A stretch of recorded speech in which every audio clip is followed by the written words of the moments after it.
Baik, saya akan menyampaikan tentang Undang-Undang Dasar Negara Republik Indonesia 45 yang tadi sudah dibicarakan tentang bagaimana hubungan pembukaan undang-undang dengan tentang tubuh Undang-Undang Dasar 45. Saya akan mengawali tentang pembukaan undang-undang dulu. Kita coba lihat ada apa sebenarnya di dalam pembukaan Undang-Undang Dasar itu. Kalau kita melihat bahwa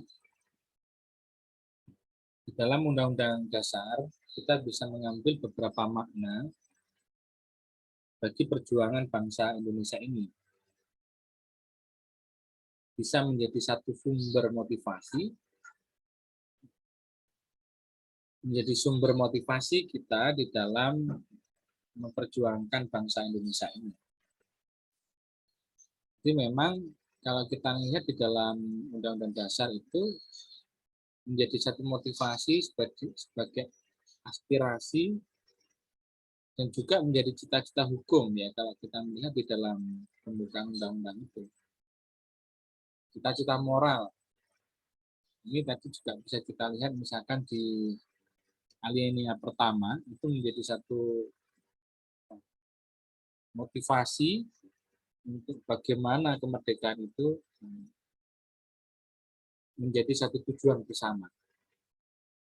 Di sini kita lihat bahwa sesungguhnya kemerdekaan itu ialah hak segala bangsa dan oleh sebab itu maka penjajahan di atas dunia harus dihapuskan. Di sini mempunyai makna bahwa setiap negara, setiap bangsa itu mempunyai satu haknya untuk merdeka. Maka dari sini Indonesia mempunyai satu pilihan untuk merdeka sampai hari ini.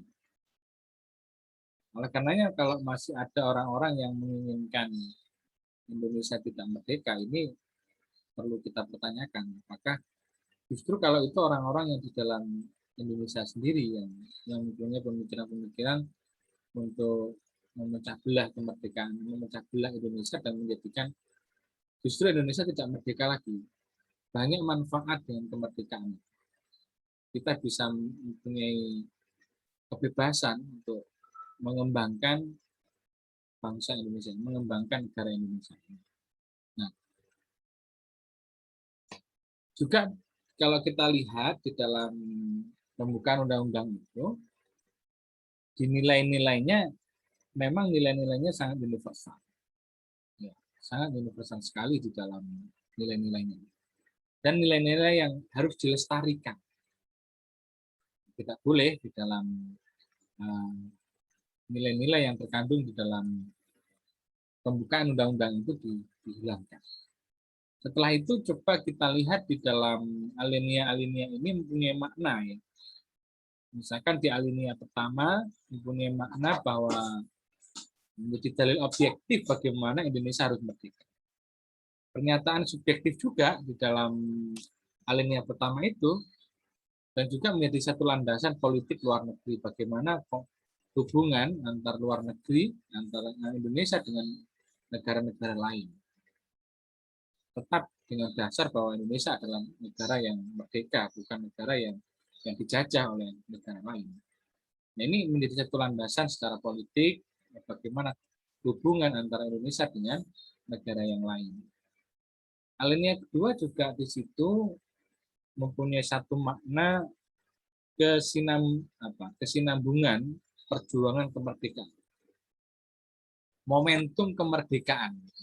Kalau kita lihat di sini kan perjuangan pergerakan kemerdekaan Indonesia telah sampailah kepada saat yang berbahagia dengan selamat santosa mengantarkan rakyat Indonesia ke depan pintu gerbang kemerdekaan negara Indonesia yang merdeka, bersatu, berdaulat, dan adil dan makmur. Nah, ini mempunyai satu makna, satu kesinambungan dan perjuangan kemerdekaan. Momentum itu.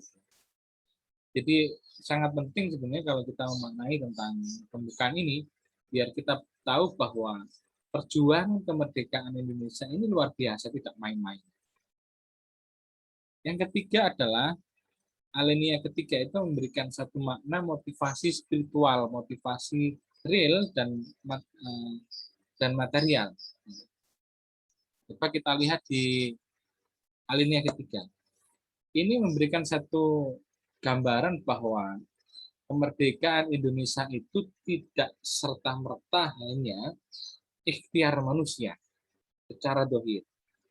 Tapi di sini juga bagaimana para pejuang-pejuang itu yang menyandarkan setelah melakukan ikhtiar yang maksimal, setelah itu melakukan apa, kalau bahasa kita itu adalah tawakal gitu ya. Karena itu dengan doa, dibarengi dengan doa. Nah, di sini juga ada kata-kata atas berkat rahmat Allah yang Maha Kuasa. Artinya kemerdekaan ini memang diikhtiarkan secara zahir dan diikhtiarkan secara batin.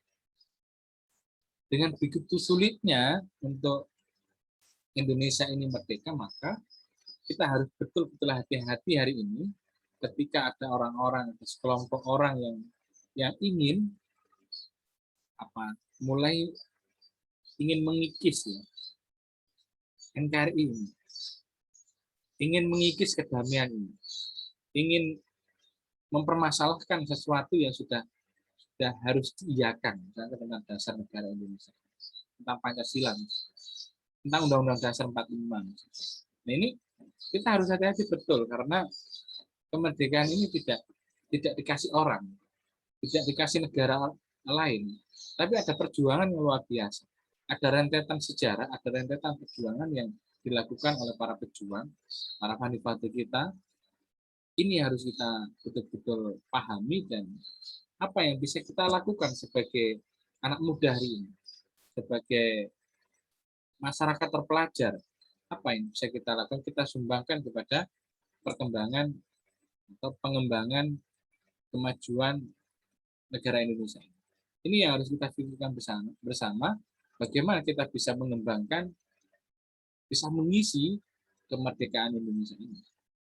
Nah, di alinea keempat, di situ ada tujuan nasional dan ada prinsip dasar.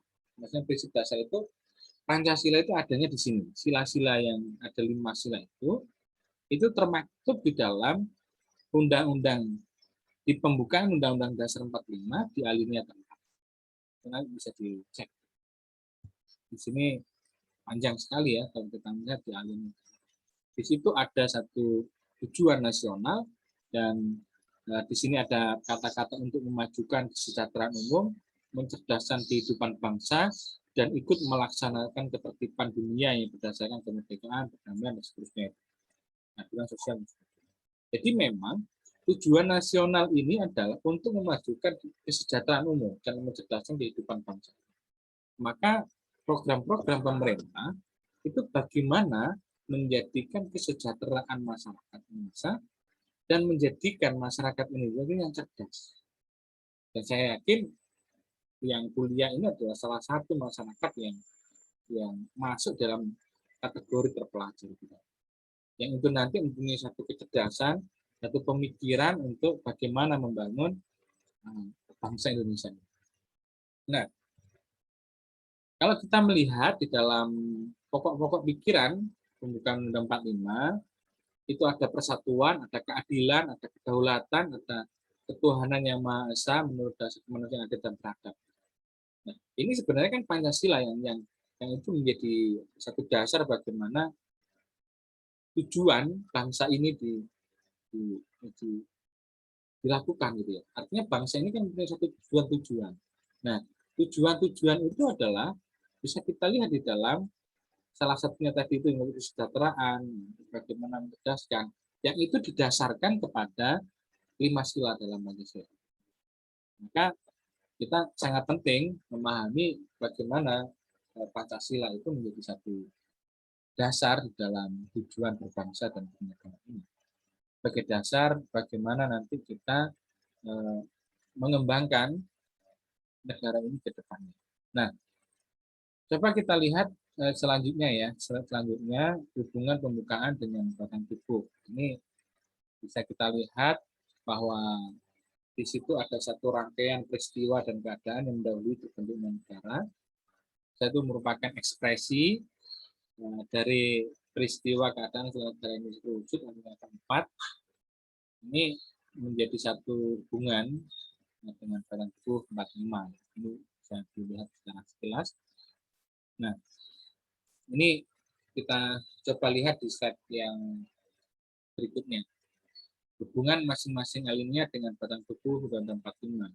Kalau kita melihat di alinea 1, 2, 3, merupakan pernyataan yang tidak mempunyai hubungan kausal organik dengan batang tubuh. Tapi kalau kita melihat di dalam alinea keempat, mempunyai hubungan kausal organik. Secara hierarkis memang ada hubungan yang sangat erat. Bagaimana undang-undang dasar ditentukan, dalam undang-undang dasar diatur tentang pemerintahan negara. Negara berbentuk republik kedaulatan rakyat, ditetapkannya dasar kerohanian, dasar falsafah negara Pancasila.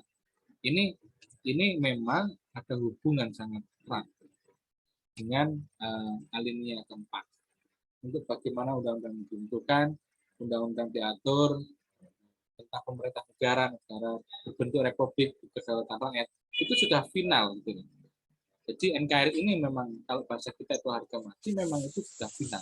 Tidak perlu kita diskusikan panjang, tapi bagaimana menerapkan tentang dan menjaga NKRI ini tetap utuh. Tidak ada yang mempermasalahkan. Nah, ini yang saya rasa perlu saya sampaikan. Dan yang paling akhir, ini slide yang terakhir ya, hubungan antara pembukaan dengan Pancasila. Kalau kita lihat di dalam pembukaan undang-undang, secara yuridis, Pancasila ditetapkan sebagai dasar filsafat ya, falsafah negara Republik Indonesia. Kalau kita lihat hubungan secara formal, bisa dilihat rumusan Pancasila dalam alinea keempat di dalam pembukaan undang. Pembukaan Undang 45 merupakan pokok kaidah fundamental. Yang berikutnya pembukaan Undang-Undang 45 intinya adalah Pancasila tidak tergantung pada batang tubuh. Pancasila sebagai dasar kelangsungan hidup negara diproklamasikan pada 17 Agustus 45 dan Pancasila adalah inti pembukaan 45 melekat pada kelangsungan hidup negara dan hubungan secara material. Ini saya percepat saja ya. Dalam pembukaan 45, materi yang dibahas oleh BPUPKI pertama adalah filsafat Pancasila, pembukaan, tertib, hukum Indonesia bersumber pada Pancasila. Artinya begini, bahwa secara yuridis formalnya memang Pancasila adalah sebagai dasar konstitusi kita ini. Kalau kita ngomong konstitusi Indonesia ya, dasar yang paling utama itu adalah Pancasila. Nanti undang-undang dasar juga mengikutinya, sumbernya itu adalah Pancasila. Tidak boleh ada satu masalah atau ada sesuatu yang melenceng dari Pancasila itu sendiri.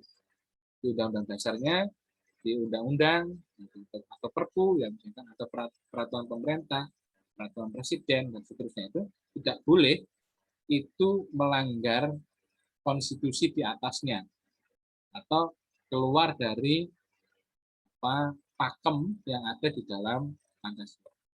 Maka dari sinilah menjadi sangat penting kita membicarakan tentang konstitusi yang ada di Indonesia ini.